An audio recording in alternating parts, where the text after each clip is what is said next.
อ๋อ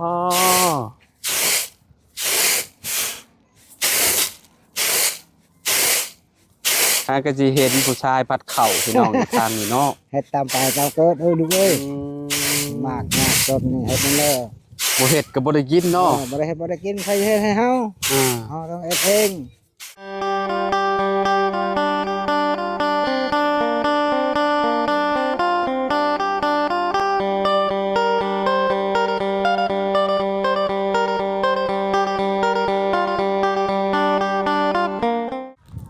เอากราบสบายดีและสวัสดีเนาะพ่อแม่พี่น้อง FC เบิร์ดสุขูสุคนเนาะบ่ว่าสิอยู่ในและก็ต่างประเทศพี่น้องเอ้ยเนาะปอมาเห็นชายโสดบ่นี่คือพัดเข่าผู้เดียวสบายดีพ่อโอ้ยสบายดีเด้อโดยเห็นหยังกันนี่ จักน้ำท่วม น้ำท่วม โดย ปอเจ้าคือเฮ็ดอันน่ะคือบ่ให้เมียเฮ็ดพ่อ บ่มีอยู่คนเดียวพี่น้องก็บ่มี บ่มีเมีย เมียก็บ่มีเมียตายแล้ว อ้าวลูกเต้าเด้ ลูกตาบ่มีเขาช่องคนลูกผู้หญิงเขาเอาพออยู่บ้านไกลแหละเขายู่ อ๋อมีแต่ลูกผู้หญิง2 คน ฮะ จะมีลูกผู้หญิง2 คนบ่ ช่องคนคนนึงเอาบ้านวังควายน่ะ ก็คือแบบเจ้าไปอยู่น้ำลูกน้ำพัวเบิด โดย 2 คนน่ะไปอยู่น้ำลูกน้ำพัวเบิดเลยก็คือเขตทางนี้นะพี่น้องเอ้ยนะก็คือที่ฮู้แหละเนาะจะมดว่ามีลูกผู้หญิงนี่คือแบบแทบสิบ่ได้อยู่น้ำพ่อเลยเนาะ โดย ไปอยู่น้ำพัวเบิดเลย อยู่น้ำพัว เจ้าอยู่ผู้เดียวเจ้านี่เนาะชายโสดเมียตายจักปีแล้วพ่อ 3 ปีนี้แล้ว เมียเสียไปได้3 ปีแล้วโดยเสียใจนำเด้ออันนี้เฮือนเจ้าบ่ เลยบ่มีหยังเลยลำบากเลยดูเว้ยอยู่คนเดียว อยู่ผู้เดียว ได้จักซอบปีนี่เข้า ได้12 12ซอบแต่ว่าน้ำท่วมเนาะ เลยหมดนำมาไปหมดแล้ว น้ำออกไปแล้วว่ะพี่น้องแม่คงอยู่ผู้เดียวพี่น้องเอ้ยเนาะ ลำบากเลยเว้ยอยากมีน้ำมูกน้ำคู่ โดยลูกก็เป็นลูกผู้หญิงซ้ำเนาะ ลูกผู้หญิงคือไทยเจ้าหันนาพอไฟนำคนลาวนี่ลูกผู้หญิงอยู่นำพ่อแม่เห็นบ่ แม่นถูกต้อง บัดนี้กันนาอันลูกผู้ชายไปอยู่นำเมีย แม่นถูกต้องคือเฮานี่ไปอยู่นำเมียเฮาก็ได้ นี่เขาว่ามีคนลาวว่ามีลูกผู้หญิงดีเด้อเขาว่า แม่นคนลาวมีลูกผู้หญิงหะดีเดี๋ยวว่าสิได้มาเลี้ยงพ่อแม่เนาะบางคนก็ถึงว่าเพิ่นสิบ่เลี้ยงแต่ว่าก็เฮือนชานอยู่ใกล้กันหั่นนะแต่ว่าก็ยังได้พึ่งพาอาศัยเนาะพอเนาะ โดยยังพึ่งพาอาศัย อันนี้บ่ช้างผัดว่าลูกผัดไปอยู่บ้านอื่นพุพี่น้องเอ้ยเนาะ มาอยู่นำเลย ได้ได้ลูกได้หล้านแล้วบ่ลูกสาวน่ะได้หล้านแล้วบ่ นี่ ซำใด นี่ลูกร้านก็นี่นะ เอ้ามาอยู่นำเจ้าบ่หลาน มาวานนี่ช่องมือนี่แล้ว แม่บ่มาส่ง แม่มันประสงแม่ค่าเกี่ยวเขาอ่ะ อ๋อค่าเกี่ยวข้าวก็เลยมาฝากไว้นำเจ้า ได้จักคน เรื่องนี้แหละ หลานนี่ได้โอ้ นี่ก็ลูกไก่อยู่ดงเห็ดนี่ ฮะ พระเจ้าก็ดงเห็ดบันดงอันน่ะลูกปลาไหลฮะดงเห็ด น้องเห็น ด้วยลูกปลาไก่นี่คนลาวนี่ลูก บ่ นี่เอาลาวก่อนพวกเห็ดนี่หูเหียน อ๋อจักแลเขาบ่จักเออ อันนี้เขาไปบ่มาวันนี้เขาชูบยานโอ้บ่ได้ฆ่าพอนี่เด้ บ่ ปืนบ่ได้ป้ามือปืนแต่ข้าง เดี๋ยวฆ่าเจ้า เด้อ โย อยู่ในชาวปีมาไว้ว่าโอ้ยบ่ได้รักอันนี้นับแต่มือถือชุมพอกกันรักกับบ้าน หลักบ่เลยมีหยังก็หลัก รักแบยังก็รักมองเข้าไว้ โอ้ รักไม่ดู ชื่อจังได้ก็มาอยู่นำเจ้าน่ะ ได้ ฮะ ได้ ชื่อได้ ได้ ชื่อใกล้ผู้ชายบ่ ผู้ชายล่ะ เป็นหยังคือได้มาอยู่นำเจ้า มันจะเฮาว่านี่เห็นบ่เขาจะลองว่าลองไว้เฮาแต่ง ขออนุญาตตุนิบไม้เนี่ยนั่นได้โอเคเอาว้าวบานนี่แบบได้ก็ แท ถ้าเราว่าในนี้แต่นิมิต อ่า ว่าถ้าเราเอ้ยเจ้าให้ลูกชาวเมือง อันนี้บ่พอตุลานบ่นี่ก็ได้ เลย อืมอืมอืม ให้อยู่นำเฮาหรือว่าอยู่นำเจ้า อืม เพราะว่าพ่อเองนี่ก็เราก็มีคนเห็นบ่ แต่บ่มีคนก็เลยอยากให้เพิ่นมาอยู่นํ ให้ลูกคนมาอยู่นำ อืม มาแต่งก็ได้เอาว่ะแต่งเอง ลูกเคย ลูกเคยหั่นน่ะ อันลูกของลูกก็คือแบบลูกสาวเจะมี2คนเนาะ เลย บัดนี้ผู้ที่1อะเอาผัวอยู่ไส นี่ล่ะเขามาอยู่เนี่ยเขาว่ามาเฮ็ดชวนเห็นบ่ในเฮือนนี่ อ๋อนี่เฮือนเพิ่น ผู้เอ้ยอันนี่ ผู้เอ้ย เลย ตอนนี้มาอยู่นํกันแล้ว 2-3เดือนครับเมื่อคืนเขาพวกเขาเป็นไก่เห็นบ่ อ๋อก็คือแบบมาเฮ็ดสวนซื่อ เลย ๆผู้ที่1ให้อยู่นี้ เลย บัดนี้ก็เจ้าเฮ็ดสวนแล้วก็เจ้าก็กลับไปพูดอีก เลย อืม เขาเมื่อบ้าน บัดนี้ผู้ที่2ได้เอาอยู่ไส มันผู้ที่ชอบมันแต่จะมิดหนาวคนดูเห็นเข้ามาเฮ็ดโรงเรียน คนโรงเรียนนั่นผัวมาเฮ็ดโรงเรียนอยู่นี้ เออ ติดกับเจ้าอยู่นี้ เออ แล้วก็เอากับผัวคนโรงเรียนหัน เลย โดยและแต่งบ่บัดนี้ อันนี้แต่ง แต่ง แต่งสู้หมูน้อยตัวหนึง แต่งสูงหมูน้อยตัวหนึง หมูมง30 โลนั่นแหละ มาอยู่นํเจ้าเนาะ เลยกับเงินนั้น4 ล้าน เพราะว่าเจ้าบ่มีภัยเจ้าก็เลยอยากให้มาอยู่พี่ บ่มีคนเด้ โอเค แล้วเป็นหยังบัดนี้ เพื่อเฮามันจะเข้าไปเห็นบ่บ่มีลูกมีหลานมา อ่า อยู่นํ อ่า เคยพ่อป้าอาศัยเคย อืม นี่น่ะเคยบ่ไปบ่มาอู้ ลิ้นติดยาบ่อ๋อแล้วอย่าฆ่าเขาบ่เฒ่า ราคา แล้วเจ้าเฮ็ดบ่ได้รายนี้บ่ โทรพ่อแม่เขา โทรพ่อแม่เขามาเอา ให้เขามาเอาหันบอก แต่เมียเมื่อนํบ่ลูก แต่จะมีเมียเมื่อน้ โดย ำวันนี้เมียเมื่อน้ำก็โดยทุกเมียหันก็ อืม อันนี้ตาดองลูกเก้าหันว่าโอ้ยไก่เอ้ยเจ้าเห็ดเนี่ยเจ้าแบบนี้มันบ่ดีแล้ว ตีเมียบ่ได้เมียแม่นํ ตีก็บ่ตีแต่คู่นะก็ คู่ บ่มีเงินนี่แต่คู่นะ บ่มีเงินเลยครูเมีย กันว่ามีหยังก็จะมีตู้ว่าเมียหนึ่งลิงชู้ในนั่นนะ มีแต่ว่าเมียลิ้นชู้ อืม ที่แท้เพิ่นร้อน อืม อืม ส่วนหลายคนชู้แบบนี้หมด แม่นร้อนนั่นแหละ อืม อ่า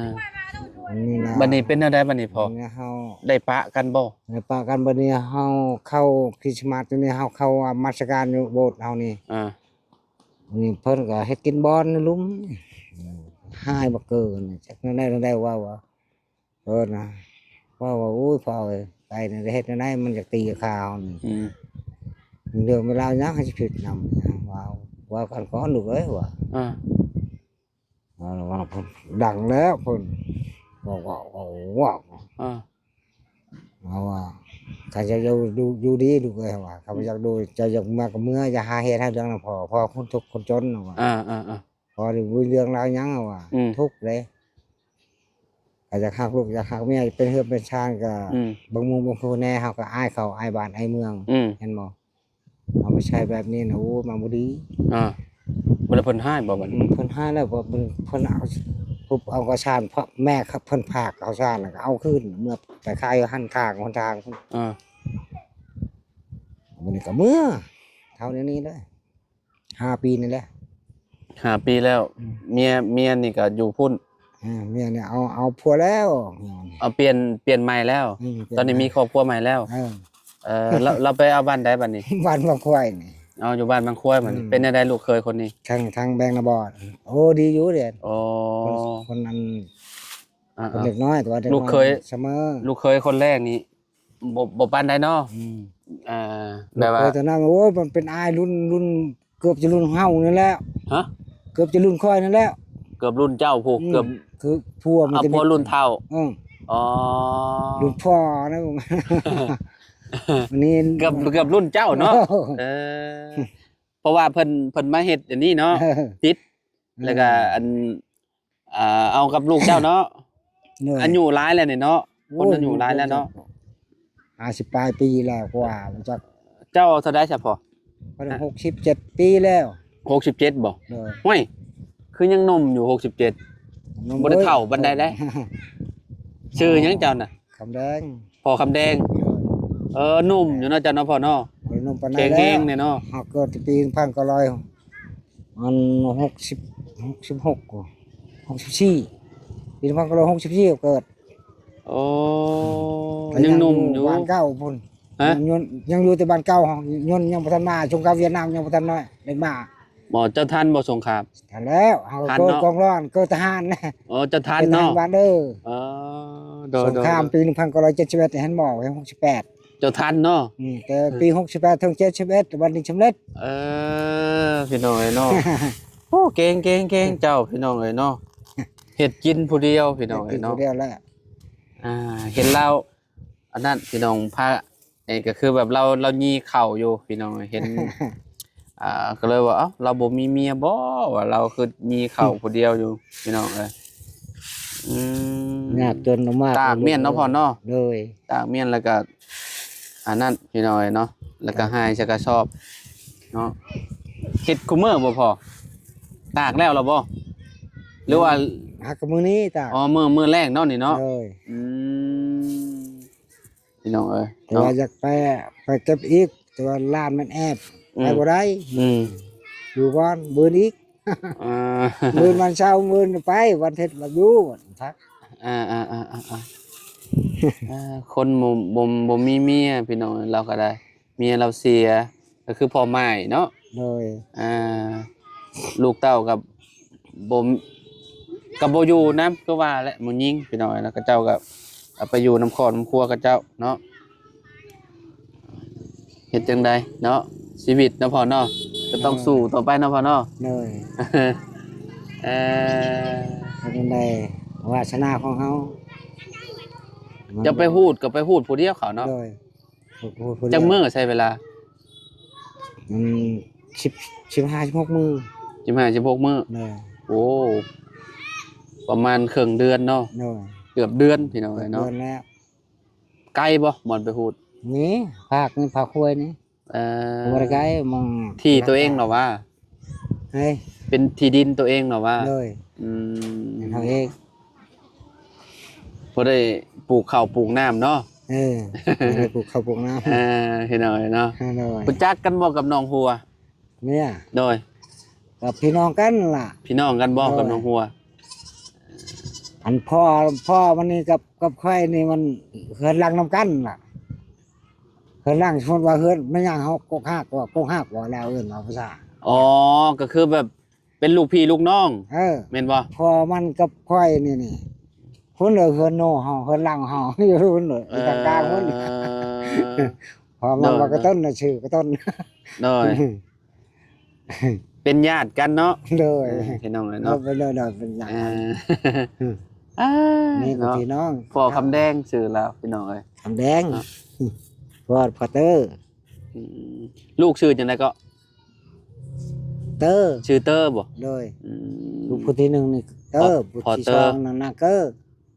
เตอร์เกอร์ เลย โอ้พี่น้องเอ้ยเนาะลองพัดเบิ่งดูพ่อ อ้าว ลองพัดเบิ่งดูเข่า มันฟิวฝุ่นนั่นนี่ได้ลูกเอ้ย เอาพัดเห็นเราพัด ขวพี่น้องเอ้ยเนาะโคนโอ้อ๋อ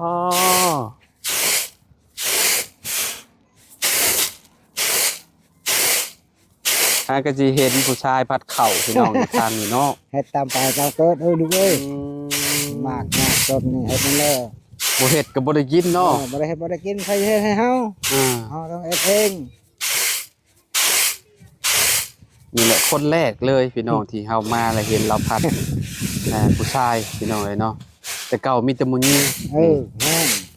โอ้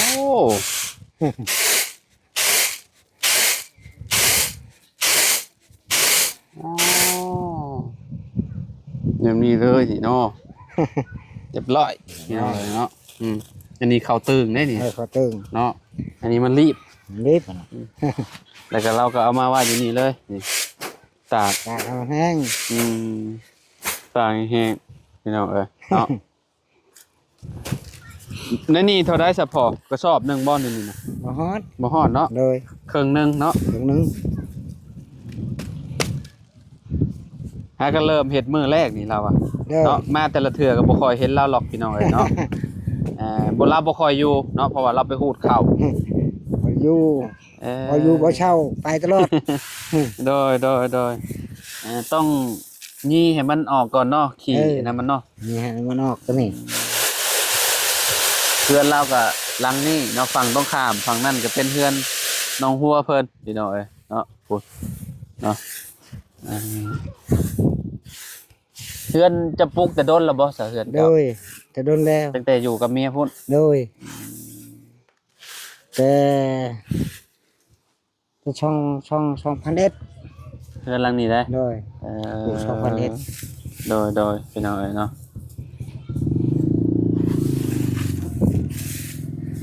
พี่น้องว่ะ ฮะ พี่น้องว่ะ หมู่กัน เอากันแม่นหมู่ หมู่เดียวกันเนาะ แม่นหมู่มาถ่ายคลิปนํกันนี่แหละ โดย พี่น้องเอ้ยบ่มีลูกผู้ชายเนาะจ้ะเนาะ บ่มี มีเมียจักคน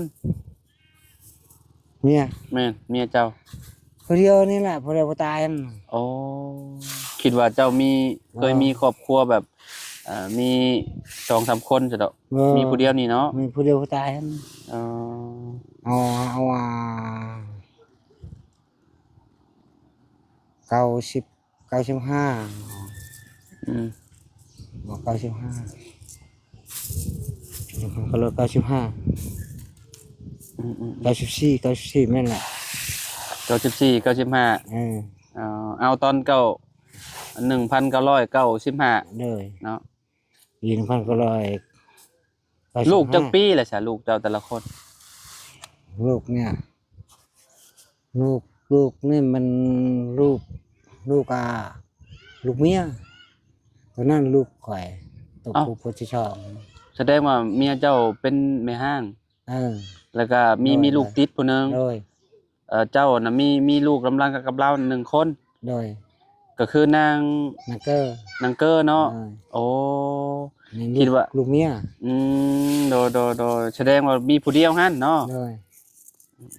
พี่น้องเอ้ย เขาบ่ฮักเด้พอไปเขาบ่ฮักเขาบ่เบิ่งหั่น เป็นได้คือมีผู้เดียวพอตุ ฮะ คือบ่เอาจัก 2-3 คนชาติแต่เก่าเอาเห็นกระเจ้ามีลูกหลายแท้ๆจังนี้ ใช่ ว้าวแต่ละคนนั่นแหละกระเจ้าคือมีลูกหลายแท้เจ้าคือได้คนเดียว มันเป็นบุคคลแต่ว่าเฮานี่คนนั่นน่ะคนเฮาบ่มักไปหั่นบ่มักไปแบบนั้นว่า คนบ่มักไปลิ้นนะว่านั้นลูกเอ้ยคันหมู่ผู้มักไปลิ้นก็แต่เป็นผู้บ่าวไปลิ้นโลดได้ ลูกหลาย ได้ลูกหลาย เจ้านี่เอาเมียตอนอายุหลายแล้วเนาะ อยู่โมง30ปลายแล้ว ก็เลยลูกได้คนเดียวนั่น ได้คนเดียวกับพอดีเมียป่วย8 ปีเห็นบ่โชว์แล้ว เมียจะป่วยมา8 ปีบ่ 8 ปีเฮิงแล้วเฮาเฮือนก็บ่มีหยังก็บ่มีทุกข์ลำบากหยังก็หมดมันหยังก็หมดขาย ตายย้อนรักษาเมียเนาะ โดยไปตลาดผมออกแข่งสวรรค์เขตนี่จะ8เทื่อแล้วบ่มีหยังเลยจนเฮาอยากให้เจ้าของลูกเอ้ยความลำบากของเฮานี่บ่มีหยังกลางบ่มีหยังติดหยังเลยนะผมก็เห็นเนาะเฮือนอยู่ก็บ่มีกันก็มี ใครแน่แต่เนาะยังพอได้อยู่ได้เช่าอยู่ในตู้เนาะ เลย พี่น้องเอ้ยเนาะ ลูกนี่เขาบ่ฮักบ่แพงเฮาแม่นลูกเฮาลูกเขา เนาะเราก็เฮ็ดแบบนี้แหละพี่น้องเอ้ย บ้านเอาเมียในบ้านในนี่เห็นบ่เอา2 มือ 3 มือนี่เอาถามเบิ่งแม่เฒ่าโตหันน่ะอยู่บ้านฮอจัดชั้นทั้งนั้นเขาตัวต้มเงินเฮาละลา แบบใดตุเจ้ากับหลังจากที่เจ้าเลิกกับหลังจากที่เมียเจ้าเสียเจ้าก็ไปมีครอบครัวใหม่บ่ เลยบัดนี้เฮาหมก3 เดือนนี่เอาบัดนี้เฮาตาย2 ปีบัดนี้มัน2 ปีปลายเอาเห็นบ่ ไปเอาเมียใหม่ 3 ปีจบ3 ปีจบ2 ปี2 ปี7 เดือนน่ะ เมียเจ้าเสีย2 ปี 7 เดือนแล้วเจ้าไปมีครอบครัวใหม่บัด เอาครอบครัวใหม่บัดนี้ แล้วเป็นเอาได้บัด บัดนี้เอาบัดนี้คน แบบว่าคนหลอกคนลวงหั่นบ่ เจ้าหลอกลวงเจ้า โดย เจ้าหลอกแบบใดน่ะ นักแล้วแบบว่าจะเป็นลูกเป็นเมียเจ้าเฮาจะอยู่นํเจ้า อ่า แต่ปานนี้ทั้งเฮาตายนํกันอยู่นํกันเป็นนํกัน อืม เฮามาบอกพี่น้องเห็นบ่มาใช้ของกอกของกลาง อืม ไปแต่งก็ยังบ่ทันแต่งแต่รับเอาชื่อนะครั อ่ บ าๆๆ ไปรับก่อนบัดฮอดเดือน11นี้เขาจะมาแต่งหั่น ๆอ๋อไม่ห้างบ่นั่นก็ได้ โอ้ยแม่ห้าง อ่า เก่าผัวนั่นเฮาบ่จัก ฮะ เก่าคนเก่าผัว เรามีผัวเก้าคน มีผัวเก่าคน ก็คือเจ้านี่คนที่10 คนที่10คือเฮานี่ลูกเข้า13คนเฮาบ่จัก โอ้ยว่า ลูก ตาย 13คนผัว9คน ผัวเก่าคนลูก13คนหมดแล้วความดีเห็นบ่เฮาบ่จักบ้านไก่เด้บ่ได้ทาบ้านเมืองให้น้อง เจ้าโอ้ ลูกอันนี้ เจ้าเจ้าฮู้น้ำไผบัดนี่ โอ้ เออ โอ้วันนี้เขาบอกครับเขาไปหับก่อนเห็นหับเขาแล้ว เมื่อเฮือนนี่แล้ว จะไปหับมาเฮือนพี่ โดย แล้วแบบคนไทยบ้านกับเจ้าว้าวบ่ คนแถวบ้านเขามาบอกเขาบัดนี้ อ่า แต่กี้เขาบ่ได้บอกเขาบ่ได้ถามเขาให้บอก อ่า เขาบ่มีพี่บ่มีน้องบ่มีลืมเคยนํเขาบัดนี้ว่าเราหับ อืม เท่าแก่จุน้อยในห้องเพราะว่าในห้องก็มาหับ อืม ฮอดเฮือนเฮานี่ก็มาเขาไปเฮือนเขายังเขาฮีดเขาว่า ไปชงเงินยังเขาว่าเงินเท่าเงินแก่นะเงินน่ะช่องล้านห้าเงินเท่าแก่ อืม วันนั้นเขาเว้าว่าเจ้าเอาเจ้าทำบ่คนในบ้านบ่ว่าเอาเป็นหยังจะว่าทำไปเอาเขาผู้จักเขาว่าคนนี้มันหลอกลวงแบบนี้แหละมันมาเพิ่งมาอยู่น้ำเจ้าจนมันมากระเมื่อคืนแท้และถือของเขาว่า เสียแต่เจ้าเดือนอยู่แล้ว มาอยู่3เดือนแล้วเมื่อเลยบัดนี้ เอ้ยว่าตายเมื่อเขาเป็นหนี้เขาเท่านี้นี่เงินน่ะบ่มีหยังเขาชงให้เขาเลย จะเป็นหนี้เพิ่น เป็นหนี้คนในบ้านนี่แหละยืมเงินเขา ว่าสิมาแต่งเพิ่นน่ะโอ้ยเนาะ แล้วอันนี้เอาเก้ยมาดูเก้ยแล้ว จักปีน่ะหมู่ยิงที่ว่ามาหลอกลวงเจ้าน่ะ เสียฮอดปีช่าง3เดือนอยู่ บ่เว้าอายุเราหาคนเฒ่าบ่ อายุมันก็เท่าแล้วแต่ว่า แต่ว่ามักหลอกคน มักหลอกเอาเงินซื่อๆมาอยู่นํได้ 2-3 เดือนไปเลย เอาไปเลยเดี๋ยว2-3เดือน แต่ละ ไป ผัวก็คือแบบน่าสิพอปานกันแหละเนาะ ยังได้ผัว8-9 คนเนาะ คันครอบครัวผัวหางมีก็พอใช้จ่ายอะมันอยู่ทั้งปี ถึงปีจังหนีปะติ มีป่าหมดเงินแต่ครอบครัวนั้นมันนี่แล้ว จะเบิดเงินหนีปะจะเลยบัดนี้ หมดเงินมีป่า โอ้ ไปยืมเงินบ้านเงินเมืองโอ้ยว่าติดหนี้คนบ้านนี่ติดหนี้บ้านนอกอีกคนหายืมเงินคนบางคนบ้านวังตะควายนาบอนเห็น อืม คนไทยคนนาบอทางแบกนี่เอาลืมเขายืมโอ้ว่าตายพี่น้องเอ้ยตายแล้วเขาลอกเขาลวง โอ้ เขาจนให้ได้เสียเงินเป็นยังว่าให้หมู่เท่าไหร่ชื่อหมู่จะอยู่สโปนนี่เท่าไหร่เขาว่า5 ล้านนี่ อืม เงินยืมของเขาหมดจำนองดินให้เขาเป็นยังจะว่าให้ดูเอ้ยจนจำนองดินให้เขา เออ วันนี้เขาถามว่าจะยังมีแล้วบ่เงินยังเขาว่ายังบ่ทันได้ เฮ็ดจังไดอ้าวเขาว่าคนควายเด้อฮอดปีฮอดเดือนแล้วโดยเขาว่า อืม ควายเฮาก็อยากได้เพิ่นว่าเฮาแก้ไขเจ้าแล้วอุ้ยว่าตายแล้ววันนี้ แล้วกันบัดนี้เนาะ เพิ่นยังมาตัวมาต้มอุ้ย ยังสิเอาอยู่บ่บัดนี้ อุ้ยยาแล้ว พอแล้วเนาะ พอแล้ว บ่เอาแล้วเนาะลาบแล้วเนาะ เทินบาป อยู่คนเดียวดีกว่าเนาะ อยู่คนเดียวสบายดีกว่า อืม เทินบาปเชื่อเฮ็ดนั่นแหละวาสนาเฮามันบ่ถึงคือมึงถึกเขาหลอกถึก อ่ะ เขาหลอก พี่น้องเดี๋ยวให้ประตูคำแดงเพิ่นเฮ็ดเวียกอีหยังของเพิ่นก่อนเนาะพี่น้องเอ้ยยังได้ก็สู้ๆต่อไปเด้อพ่อเด้อ เลย เนาะ อ่า สบายดีเด้อตู้เด้อ เด้อ เนาะพี่น้องเอ้ยเนาะไปพี่น้องเอ้ยเนาะจะได้ก็ขอขอบคุณพ่อแม่พี่น้อง FC บ่จุกชวนมื้อนี้เนาะได้มาถ่ายวิถีชีวิตของพ่อตู้เพิ่นให้ FC เบิ่งเนาะเห็นเพิ่นพัดข้าวพัดน้ำผู้เดียวก็เลยว่าอยากให้FC เบิ่งนํกันเนาะพอมาถามเราก็โอ้ยพี่น้องเอ้ยเนาะเราอยู่ผู้เดียวเราเนาะถือว่าแบบ อ่าจุดยอดเลยพี่น้องเอ้ยเนาะลูกเต้าโมอยู่นํพี่น้องเอ้ยเนาะเพราะว่าหมู่ยิงเด้เนาะเขาก็ต้องมาอยู่นํผัวเขาเนาะคันว่าผู้ชายก็ยังใครแน่ได้เอาเมียมาอยู่เฮือนอยู่ศาลนำพ่อเนาะ